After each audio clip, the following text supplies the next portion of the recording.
नमस्कार मंडळी, ठरलं तर मगचा आजचा म्हणजे 26 नोव्हेंबरचा फ्रेश एपिसोड आज तुम्ही ऐकत आहात. पण त्यापूर्वी प्लीज चॅनलला सबस्क्राईब करा. तर काल जे त्यांनी दाखवलेलं होतं की साक्षीने आत्महत्या केलेली आहे, तर ते आजच्या भागात काही दाखवलेलं नाही. आता ते आपण उद्याच्या भागामध्ये पाहणार आहोत. आता इथे सुरुवातीला अर्जुनच्या ऑफिसमधलं सीन दाखवलेलं आहे. अर्जुनच्या ऑफिसमध्ये रविराज, चैतन्य, अर्जुन आणि सायली हे चौघेजण सुद्धा आलेले असतात.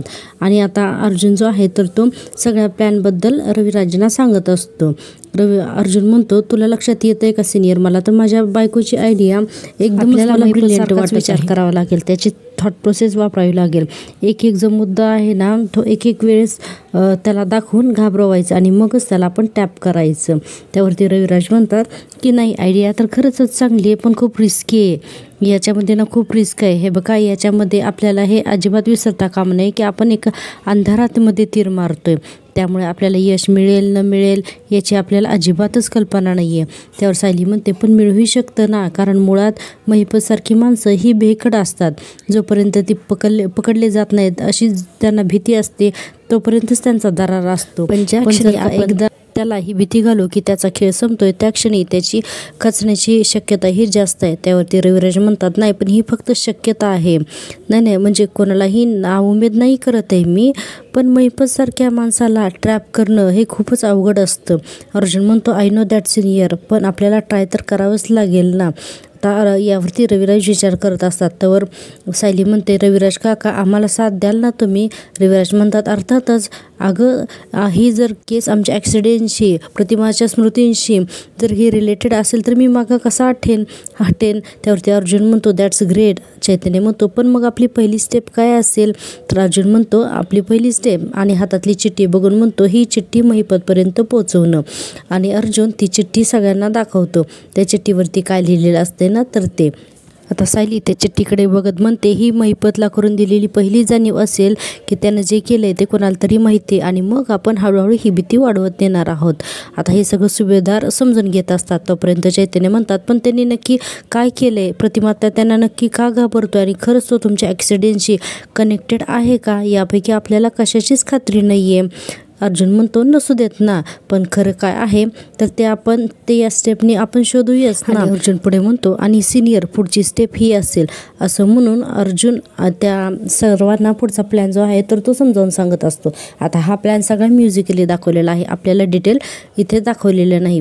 म्हणजेच म्युझिकली अर्जुन काहीतरी जबरदस्त असा प्लॅन करत असतो महिपतच्या विरोधात. आता इकडे लगेच दुसरा सीन दाखवलेला आहे घरामधला. तर नागराज आलेला असतो घरामध्ये, सुमन करून हाक मारत असतो आणि म्हणत असतो की सुमन येते आणि म्हणते, काय हो, काय हवंय? नागराज म्हणतो, काय हवंय काय, जेवणाची वेळ आहे, जेवायला वाढ. सुमन म्हणते, अहो स्वयंपाक झालेला नाही आहे, वहिनींसाठी सूप करत होते मी. नागराज म्हणतो, अच्छा वहिनींसाठी सूप, आणि आमचं काय, आमचा भोग बळी देणार का? सुमन म्हणते, नाही असं नाही आहे, सगळ्यांसाठी खिचडी करणारच आहे मी, वहिनींना जरा बरं नाही आहे ना, म्हणून त्यांना अगोदर सूप करून देते. आता नागराज एकदमच पाणी पिता थबकतो आणि म्हणतो, काय झालंय तिला? आता सुमन विचार करते की आता यांना नको सांगायला, म्हणून पटकन म्हणते, काय नाही, जरा गरगरल्यासारखं होतंय यांना, असं म्हणत असते. नागराज म्हणतो, हो का, बरं, आणि म्हणतो की मी वरती जाऊन भेटून येतो. लगेचच सुमन अडवते आणि म्हणते, अहो थांबा, आता कुठे जात आहे, जरा त्यांना आराम करू दे, त्यांना त्रास नको देऊ. लगेच नागराज म्हणतो, अच्छा तेही शिकव मला, आणि तिथून निघून जातो. सुमन त्याला थांबवत असते पण तो काही ऐकत नाही. सुमन मनाशीच बोलते, अरे देवा, आज मंदिरात काय घडलं यांना कळायला नको, नाहीतर अर्जुन सायलीला महिपतचा संशय आला, ही बातमी लगेचच यांच्यापर्यंत पोहोचेल. असं म्हणून सुमन पाठोपाठच लगेच नागराजच्या पाठीमागे जाते. आता इकडे ऑफिसमध्ये सायली म्हणत असते, काय झालं रविराज काका? त्यावर रविराज म्हणतो, नाही, माझ्या एक गोष्ट लक्षात येत नाही आहे की हा जो महिपत शिकरे तुमच्या आयुष्यात आला ना, तर तो आश्रम केसच्या निमित्ताने, म्हणजे अगदीच 2-2.5 वर्षापूर्वीने, 2.5 वर्षापूर्वी मी याच्या अगोदर कधीही भेटलेलो नाही. आणि आता इथे आश्रम तोडतानाचे जे काही सीन्स आहेत तर ते दाखवलेले आहेत. म्हणजेच सगळ्यांना हे रिवाइंड करून दिलेलं आहे की आश्रम केसच्या वेळेस महिपतने काय काय केलं होतं ते. आता याच्या पुढेच रविराज लगेच म्हणतात की 20-22 वर्षांपूर्वी झालेल्या आमच्या ॲक्सिडेंटशी याचा संबंध कसा काय येतोय बरं? त्यावरती अर्जुन म्हणतो, ते तर मलाही कळत नाही आहे, पण एवढं नक्की आहे सिनियर की प्रतिमातेची मेमरी परत येण्यासाठी हा शेवटचा मार्ग आहे. आपल्याला प्रतिमातेची मेमरी काही करून वापस आणायची आहे आणि त्यासाठीचं हे शेवटचं लॉक आहे जे आता ते उघडायचं बाकी आहे असं म्हणतो. आणि हा इथेच सीन संपतो. आता दुसरा सीन आपण इकडे घरचा पाहतोय. प्रतिमात्या आराम करत असतात तोपर्यंत नागराज तिथे येतो आणि म्हणतो वहिनी आत येऊ का. प्रतिमात्या त्याला खुणवतात हो म्हणून. लगेचच नागराज आतमध्ये येतो आणि म्हणतो काय झालंय वहिनी तुला, तू ठीक आहेस ना, तुझी तब्येत तर बरी आहे. सांगायला सुरुवात करतात मी आणि सायली आज मंदिरात गेलो होतो. तेवढ्यातच पटकन सुमन रूममध्ये येते आणि म्हणते वहिनी तुम्हाला भूक लागली असेल ना, तुम्ही जेवून घ्या ना. मी अर्जुन सायलीलाही म्हटलं तुम्ही जेवून जा म्हणून, पण अर्जुनला ऑफिसला जायचं होतं ना. आणि सायली म्हणाले की मी घरी जाऊन जेवते. आता नागराज इतक्या रागाने तिच्याकडे बघत असतो की ही मध्ये का आली म्हणून. तेवढ्यात नागराज म्हणतो हां काय सांगत होतीस वहिनी तू मंदिरात काय झालं.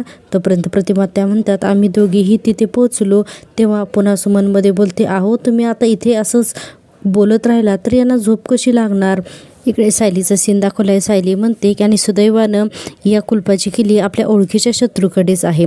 तोपर्यंत रविराज म्हणतात की आश्रमकेच्या निमित्तानं एक गोष्ट लक्षात आली आहे की कुठल्या क्षणी महिपत शिकरे हा कसा वागू शकतो तो. त्यावर अर्जुन म्हणतो यस म्हणजे कुठल्या घटनेला कसा रिॲक्ट होऊ शकतो आणि याच गोष्टीचा आपल्याला फायदा घ्यायचा आहे असंच तुला म्हणायचं आहे ना सायली, असं रविराज म्हणतात. आणि पुढे म्हणतात या एका ॲक्सिडेंटमुळे माझ्या अख्ख्या कुटुंबाची वाताहात झाली आणि म्हणून ते ॲक्सिडेंट आठवतात की त्यांचं किती सुखी कुटुंब ते त्या ॲक्सिडेंटमुळे उद्ध्वस्त झालं म्हणून. आता रविराज पुढे म्हणतात की माझी बायको माझी मुलगी दोघीही माझ्यापासून दूर झाल्या आणि मला आता असं वाटतंय की एका तिराईताचा या घटनेशी कसा काय संबंध बरं असू शकतो. मला महिपत शिकरेचा याच्यामध्ये काय फायदा असू शकेल बरं, असं रविराज म्हणत असतात. तोपर्यंत सायली म्हणते की तेही आपल्याला लवकरच कळेल असा माझा तरी विश्वास आहे म्हणून. आणि अर्जुन म्हणतो हो सिनियर माझासुद्धा असाच विश्वास आहे. आणि अजून एक गोष्ट आपली सेकंड स्टेपसुद्धा ठरलेलीच आहे. आता हे बघ आता आपण काय करणार आहेत म्हणून आता अर्जुन पुढचा प्लॅन जो आहे तो सगळ्यांना समजावून सांगत असतो. आता हा प्लॅनसुद्धा म्युझिकलीच दाखवलेला आहे, हा सुद्धा आपल्याला ऐकवलेला नाही. इकडे दुसरा घरातला सीन दाखवलेला आहे तो म्हणजे नागराज आणि सुमनचा. तर सुमन म्हणत असते तुम्ही चला बरोबर बाहेर आधी. नागराज म्हणतो अगं वहिनी काही झोपलेली नव्हती, अगदी व्यवस्थित बोलते माझ्याशी. आणि वहिनी तू बोल बरं काय सांगत होतीस ती. आता प्रतिमात्या पुढे त्यांना सांगायला लागतात नागराजला की काय झालं होतं की आज आम्ही मंदिरात पोचलो त्यावेळेस तिथे खूपच गर्दी होती, म्हणजे अगदी खालपर्यंत रांग आलेली होती. आता हे सगळं त्यांनी म्युझिकली दाखवले तर थोडंसं म्हणजे त्या सगळं काही सांगत नाहीत, फक्त थोडंसं म्युझिक दाखवलेलं आहे. आणि इकडे तोपर्यंत सुमन विचार करायला लागते की बापरे नका सांगू वहिनी त्यांना सगळं, यांना जर का सांगितलं तर सगळ्याच गोष्टी यांना समजतील ना, यांच्यासमोर महिपतबद्दल नका बोलू वहिनी प्लीज. आणि मग प्रतिमात्या म्हणतात आणि मग सायलीला कोणतरी ओळखीची बाई भेटले आणि मग सायली बाजूला गेली आणि मग मी त्या पुढे सांगणारच असतात. तोपर्यंत सुमन पुन्हा म्हणते अहो वहिनींचा चेहरा बघा कसा झालाय ते. नागराज म्हणतो काय झालंय, अगदी व्यवस्थित तर दिसतोय तिचा चेहरा, उगीच काय नीट बोलती ती, अगदी व्यवस्थित बोलती. हा वहिनी बोल ना पुढे. तर सुमन म्हणते अहो पण त्यांना बोलण्याचा त्रास तर होतच असेल ना, त्यांना आराम करू देत ना वहिनी, तुम्ही आराम करा बरं बघू.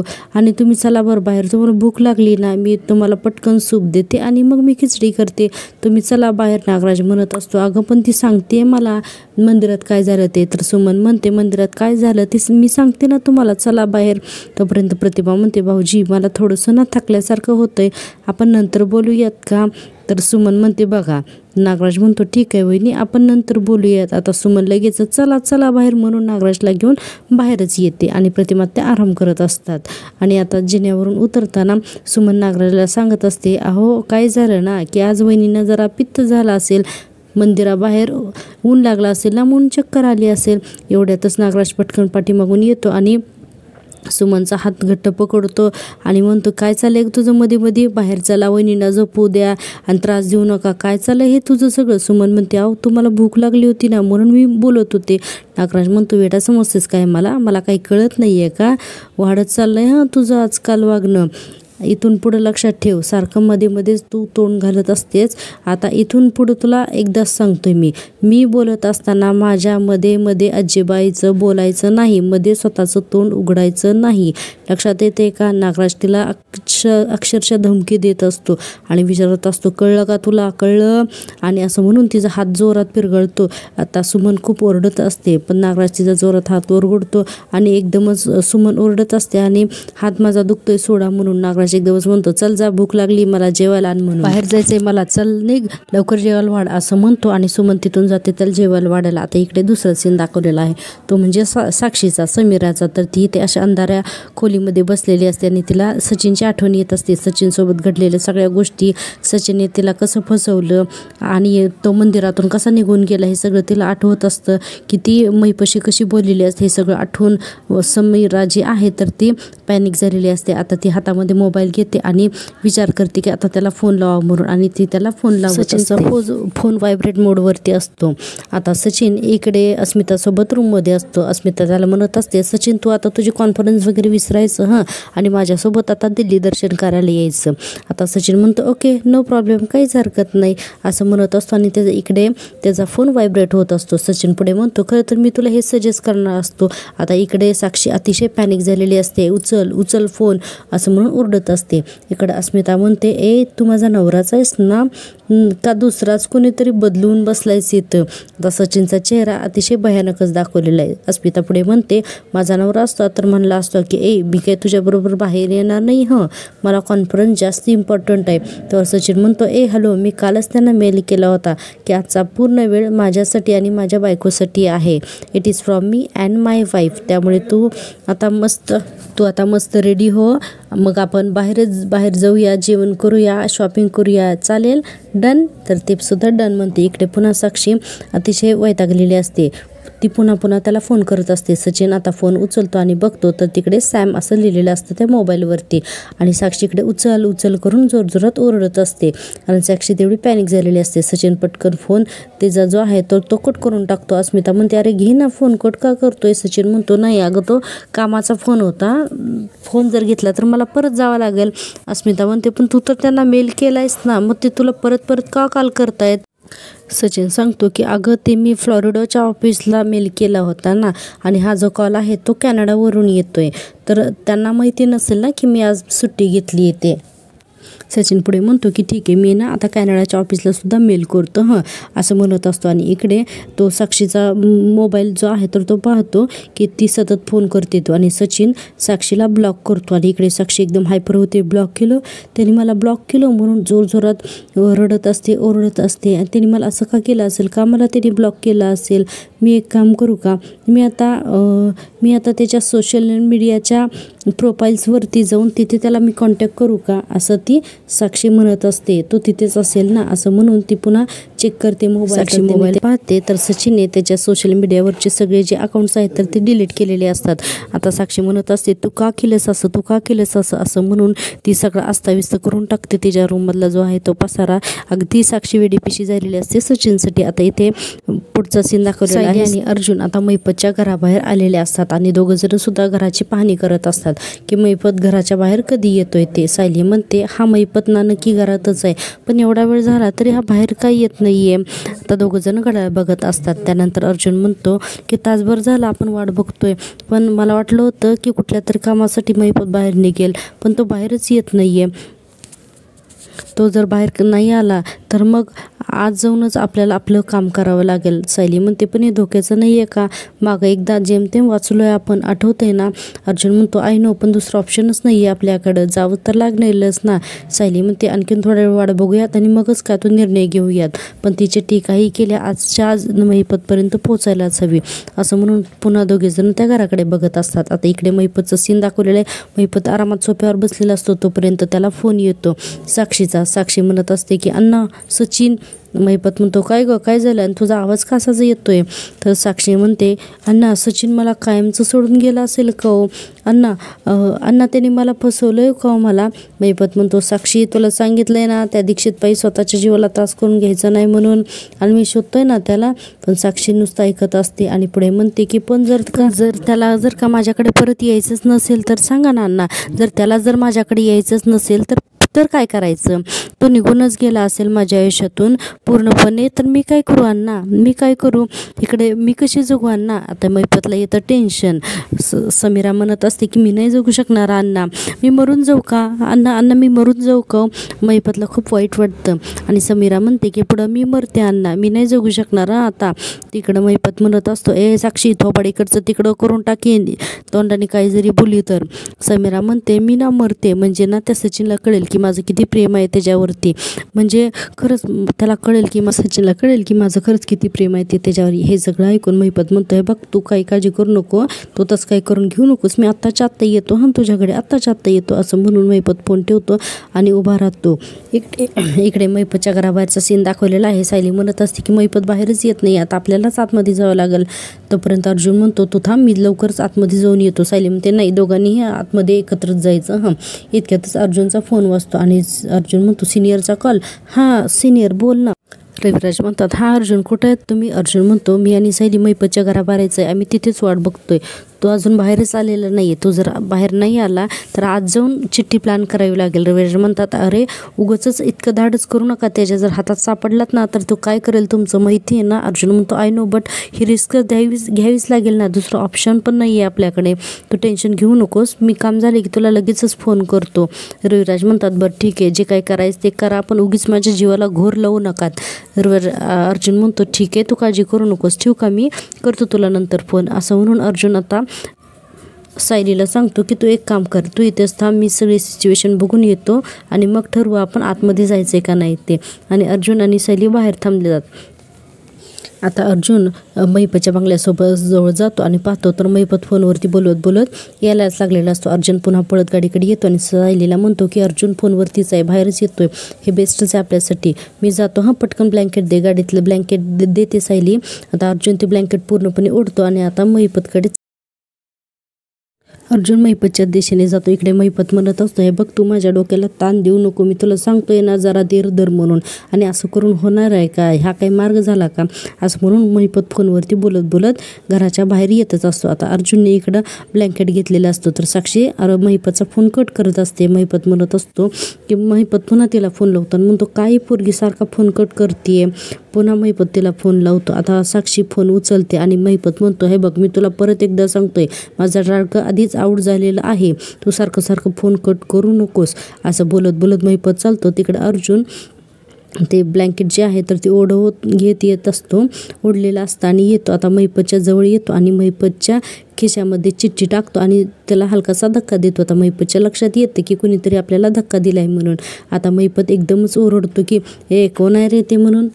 आता अर्जुनने अचानक येऊन धक्का दिल्यामुळे मैपत तर ओरडलेला असतो आणि या सगळ्या गडबडीत मैपतचा फोन खाली पडतो. आता पुन्हा तो मैपत फोन उचलतो आणि खिशात ठेवायला जातो तर खिशात त्याच्या हाताला लागते की मोबाईलसोबत आणखीन काहीतरी आहे म्हणून तिथे एक चिठ्ठी असते. तर ती चिठ्ठी घेतो आणि मैपत वाचतो तर त्याच्यावर लिहिलेलं असतं की 22 वर्षापूर्वीचा ॲक्सिडेंट आठवतोय का, मला व्यवस्थित आठवतोय. आता ही चिठ्ठी वाचल्यानंतर मैपत इतका घाबरतो की त्या चिठ्ठीवर लिहिलेला मजकूर ऐकतो आणि इकडे तिकडे बघायला लागतो की ही चिठ्ठी कुणी दिली, तो माणूस कोण आहे म्हणून.